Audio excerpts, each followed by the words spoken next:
26 अगस्त 2006 के वो खौफनाक लम्हे जब पाकिस्तान का एक डिक्टेटर कोहलू की दिलकश वादियों पर एक आफत बनकर टूट पड़ा था, जहां एक 80 साला बूढ़ा शख्स हाथ में असा थामे अपने कबीले और दीगर बलोच नौजवानों के हमरा अपनी ही सरजमीन पर एक पनागुज़ीन की जैसी जिंदगी बसर कर रहा था। उनका कहना था कि हम पर जंग मुसल्लत की गई है और हमें यह पूरा इख्तियार हासिल है कि अपने दिफा को अपने महदूद वसाइल के जरिए यकीनी बनाएं। ये मशहूर बलोच सरदार और सियासतदान नवाब अकबर खान बुगटी थे, जिन्होंने नवाब मेहराब खान के नक्शे कदम पर चलकर साम्राज्य के आगे झुकने की बजाय शहादत को तरजीह दी। दोस्तों, आप देख रहे हैं बलोची रिकॉर्ड्स और आज की इस वीडियो में हम अकबर बुगटी की जिदोजहद, किरदार, इनकी जिंदगी के इब्तिदाई हालात और सियासी किरदार पर नजर डालेंगे कि किस तरह वो एक वफाक परस्त रहनुमा से एक बलोच कौमी हीरो बन गया। दोस्तों, दुनिया की तारीख अजीम इनकलाबी लीडरों के कारनामों से भरी पड़ी है, जिनमें ची गवीरा, फ्यूडल कास्त्रो, नेल्सन मंडेला और भगत सिंह समेत दीगर इनकलाबी लीडरों की तवील सब्र आजमा, मुश्किलात और अजियतों से मुज़य्यन जिंदगी और जिदोजहद की दास्तानें मौजूद हैं। इन अजीम रहनुमाओं में नवाब अकबर खान बुगटी भी हैं, जिन्होंने 80 साल की उम्र में साम्राज्य के खिलाफ अपनी जिंदगी, अपनी कौमी इज्जत व वक़ार के तहफ़्फ़ुज़ की लड़ाई लड़ते लड़ते जामे शहादत नोश किया, जिनके लिए प्रोफेसर अजीज बुगटी अपनी किताब बलोचिस्तान शख्सियात के आईने में सफ़हा नंबर 22 में लिखते हैं कि अगर हम शहीद अकबर बुगटी की जिदोजहद और किरदार पर नज़र दौड़ाएं तो वाकई अकबर बुगटी ने अपनी ज़िंदगी के आखिरी चंद अरसों में अपने कौमी बका के लिए जो कदम उठाया वो बलोच कौमी तारीख में हमेशा सुनहरे अल्फाज में याद रखी जाएंगे, जब वो अपने कबायली खौल से निकलकर कौमियत के दिफा में अपने जान का नजराना पेश करता है। अकबर बुगटी आज हर बलोच फर्जंद के दिल में अपने लिए एक मकाम बना चुका है और हर बलोच के रूह और तसव्वुरात में अकबर बुगटी एक कौमी लीडर के तौर पर उभर कर सामने आया। आप 12 जुलाई 1927 को नवाब मेहराब खान के यहाँ बलूचिस्तान के शहर बारखान में पैदा हुए।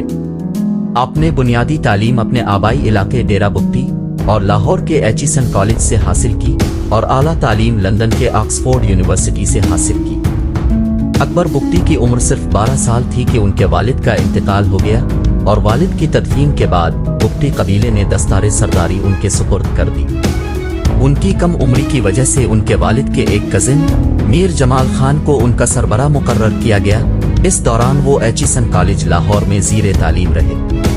बिलाखिर 1946 को जब अकबर बुगटी की उम्र 18 साल हो गई तो जमाल खान ने कबीले की सरदारी के फराइज और इख्तियारत नवाब अकबर खान बुगटी के सुपुर्द कर दिए और यूं अकबर बुगटी अपने कबीले के 19वीं सरदार बन गई। उन्होंने अपनी अमली जिंदगी का आगाज एक रिवायती सरदार के अंदाज में किया और नवाबी की जिम्मेदारियां संभालते ही मरी कबीले के सरदार दोदा खान मरी के साथ मिलकर एक दरख्वास्त के जरिए बरतानवी हुकूमत से मुतालबा किया कि उनके कबायली इलाके भी कलात फेडरेशन में शामिल होने चाहिए, क्योंकि इस वक्त बलूचिस्तान के दो हिस्से थे, कलात और ब्रिटिश बलूचिस्तान। ब्रिटिश बलूचिस्तान के इलाकों को अंग्रेज ने खान ऑफ कलात से लीज पर लिया हुआ था, जो अंग्रेज के चले जाने पर दोबारा कलात में जम होने थे, लेकिन अंग्रेज की गलत पॉलिसियों की वजह से ऐसा मुमकिन न हो सका। अगरचे उन्हें इब्तिदाई दिनों में सियासत का शौक नहीं था, लेकिन 1948 में बरतानिया के ज़ेर इंतज़ाम बलूचिस्तान की पाकिस्तान और इंडिया में शमूलियत के सवाल पर जो महदूद रेफरेंडम हुआ, इसमें उन्होंने पाकिस्तान के हक में वोट डाला था, जिसमें कई बलोच सियासी रहनुमा अब के मुखालिफ थे।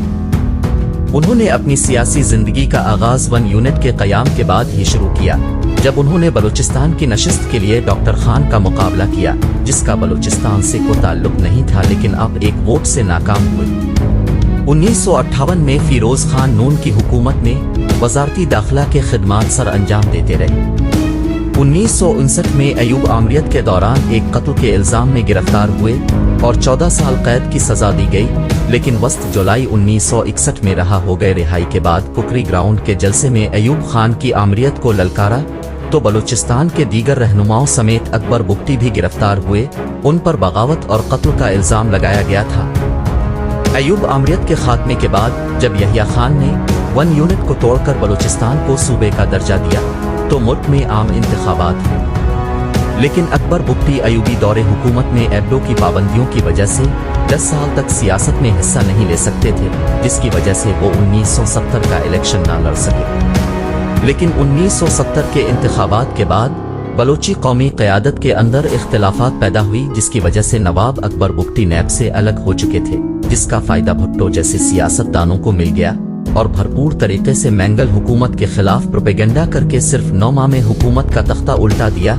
और 15 फरवरी 1973 में गवर्नर राज नाफिज करके अकबर बुगटी को सूबे का नया गवर्नर मुकर्रर किया। लेकिन जल्द ही अकबर बुगटी पर भुट्टो की बलोच दुश्मनी का राज खुल गया, जिसकी वजह से उन्होंने अपने फैसले पर नजरसानी करके दिसंबर 1973 को गवर्नर के ओहदे से इस्तीफा दिया। 1980 में अकबर बुगटी ने जिया माशाल्लाह हुकूमत पर सियासी दबाव डालने का अनोखा और मुनफरिद तरीका इख्तियार किया और उर्दू बोलने से इनकार कर दिया। उन्होंने हर जगह अपनी मादरी जबान बलोची में तकरीरें की और दोबारा जाके 1988 के इंतखाबात में उर्दू बोलना शुरू किया। 1988 के इंतखाबात में नवाब बुगटी ने आज़ादाना तौर पर हिस्सा लिया और बलोच नेशनल अलायंस की तवस्सुत से इंतखाबात में कामयाबी के बाद 5 फरवरी 1989 से लेकर 7 अगस्त 1990 तक वज़ीर आला बलोचिस्तान रहे। वजारती आला के दौर में नवाब बुगटी ने जिस तरह बलोचिस्तान के हुकूक की आवाज़ बुलंद की थी, वो मुक़्तदिर हलकों को कतई पसंद नहीं आया और उसका खमियाजा उन्हें अपने बेटे सालाल बुगटी के कत्ल की सूरत में मिला। लेकिन इसके बावजूद वो बलूचिस्तान के हुकूक की जंग लड़ते रहे। इस दौरान अगियार के अलावा उनको अपनों की जानिब से भी मुश्किलात का शिकार होना पड़ा। फिर 16 अगस्त 1990 को क्वेटा में नवाब बुगटी ने एक जमात की बुनियाद रखी, जिसका नाम जमहूरी वतन पार्टी मुकर्रर किया और इंतखाबात में नवाज लीग के साथ इत्तेहाद करके वाज़ेह पोजीशन हासिल कर ली। लेकिन मुस्लिम लीग ने दीगर जमातों के साथ इत्तेहाद को तरजीह देकर जमहूरी वतन पार्टी को साइड लाइन किया। इसी दौर में इनके बेटे सालाल बुगटी को कत्ल कर दिया गया, लेकिन हुकूमत ने कातिलों की गिरफ्तारी की बजाय उन्हें मुकम्मल तहफ़्फ़ुज़ फराहम किया, जिसकी वजह से नवाब साहिब सियासत से दूर होते चले गए।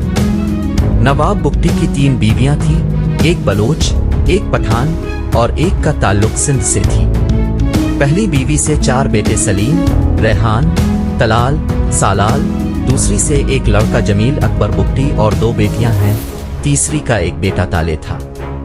इसी तरह 1993 में अकबर बुगटी ने बेनज़ीर भुट्टो और फारूक लगारी को सदारती इंतखाबात के लिए वोट देकर सियासी इत्तेहाद कायम करने की कोशिश की, लेकिन हुकूमत मुस्तहकम होने के बाद पीपी ने कबायली दुश्मनों की सरपरस्ती शुरू कर दी और 1992 को क्वेटा में कत्ल होने वाले अकबर बुगटी के बेटे सालाल बुगटी के कातलों को बैत अलमाल से करोड़ों रुपए फराहम करने के अलावा जदीद हथियार भी फराहम किए। अदालत से नामजद सजा याफ्ता मुल्जिमान को सुई में आबाद करके कत्ल और गारत गिरी का मुकम्मल लाइसेंस फराहम करके अकबर बुगटी की सियासत को कबायली दुश्मनी की भिंड चढ़ा दिया गया और उन्हें मुल्की सियासत से बेदखल करके डेरा बुगटी के किले तक महदूद कर दिया गया। 1997 के जनरल इलेक्शन में भी नवाब साहिब डेरा बुगटी के हलके से दोबारा MNA मुंतखब हुए, लेकिन 1999 को जनरल परवेज मुशर्रफ ने अपने कमांडो एक्शन के जरिए पूरी बिसात को लपेट दिया, तो इस कार्रवाई पर पाकिस्तानी सियासतदानों की तरह अकबर बुगटी भी खामोश बैठे रहे, लेकिन वो बलूचिस्तान के हुकूक की आवाज़ ज़रूर बुलंद करता रहा। इस दौरान उनका ज़्यादातर वक्त अपनी लाइब्रेरी में गुजरता। कहते हैं नवाब अकबर बुगटी की लाइब्रेरी अजायबात का खजाना थी, मतरूक अखबारात, नादिर कुतुब, शाहकार पेंटिंग्स। इसके अलावा वो फिल्में जो शायद बाइसगीर की इब्तिदाई फिल्में थीं, उनके पास मौजूद थी।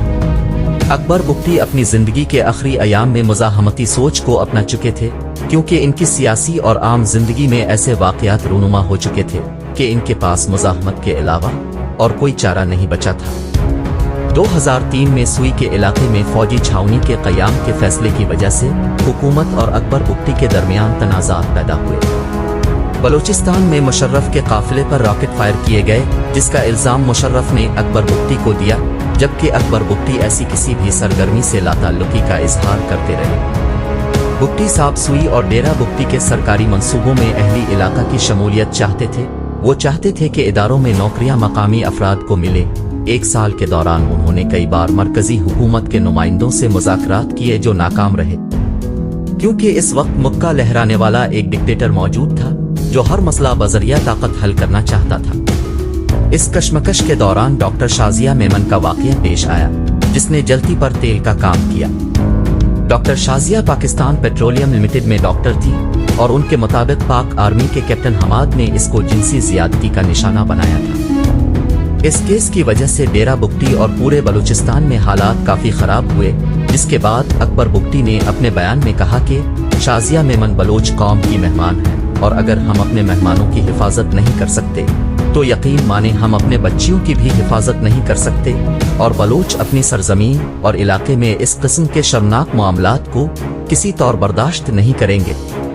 लेकिन किसी तहकीक और तफ्तीश और अदालती फैसले के बजाय परवेज मुशर्रफ ने टीवी पर ही कैप्टन हमाद को बेकसूर करार दिया और उल्टा डॉक्टर शाजिया को मुतबदर कर दिया गया, जिस पर बलोच मुश्तइल हुए और बुगटी कबीले के अफराद ने गैस पाइपलाइन उड़ा दी, जिससे पाकिस्तान में गैस की सप्लाई मुअत्तल हो गई। 17 मार्च 2005 को सानिहा डेरा बुगटी पेश आया, जहां डेरा बुगटी में घरों पर बमबारी की गई, जिसमें 70 से ज्यादा अफराद शहीद हुए, जिनमें बेशतर बच्चे, खवातीन और बूढ़े शामिल थे। हालात कशीदा होने के बाद नवाब साहब ने 80 साल की उम्र में बलोच फौज की क़यादत संभाले हुए अपना आबाई इलाका डेरा बुगटी छोड़कर मुज़ाहमत के लिए पहाड़ों का रुख किया और बिलाखिर 26 अगस्त 2006 को कोहलू की वादियों में उन पर शदीद हमला किया गया। कहा जाता है कि उन पर क्लस्टर बमों से हमला किया गया, जिसकी वजह से गार के दहाने पर मौजूद फौजी अफसरान की लाशें भी काबिल शनाख्त नहीं रही थी। इस तरह उन्होंने अपने कई सरमचारोहे के साथ जामे शहादत नोश किया और बलोच तारीख में अपना नाम रकम किया, जिस पर बलोच कौम ने उन्हें डाडाए कौम का लक़ब दिया। अकबर बुगटी के शहादत के बाद हुकूमती ज़राई झूठ पर झूठ घड़ते रहे। लाश की बरामदगी के बारे में गलत बयानियां की गई। जब लाश बरामद हुई तो मैयत को वर्षा के हवाले करने की बजाय इनकी ताबूत पर दो ताले लगाकर 12 अहलकारों के जरिए तदफीन की गई और न खानदान और न ही बुगटी कबीले के अफराद को जनाजे में शिरकत की इजाज़त दी। इस मौके पर एक निजी टीवी चैनल के नुमाइंदे ने एक आम बुगटी से इसके तासुरात पूछे, जो बमुश्किल इतना कह सका कि आज हमें रोने की इजाज़त भी नहीं। अकबर बुगटी की शहादत के बाद उनके पोते बरहमदा बुगटी ने अलहदगी पसंदी का रास्ता जारी रखा और 90 की दहाई में जो अलहदगी पसंदी दम तोड़ चुकी थी, अकबर बुगटी की शहादत के बाद से वो 1947 से लेकर अब तक सबसे ज्यादा शिद्दत से दोबारा उभरी और लाख दावों के बावजूद सूबे के हालात बदतर से बदतरीन होते चलेगी।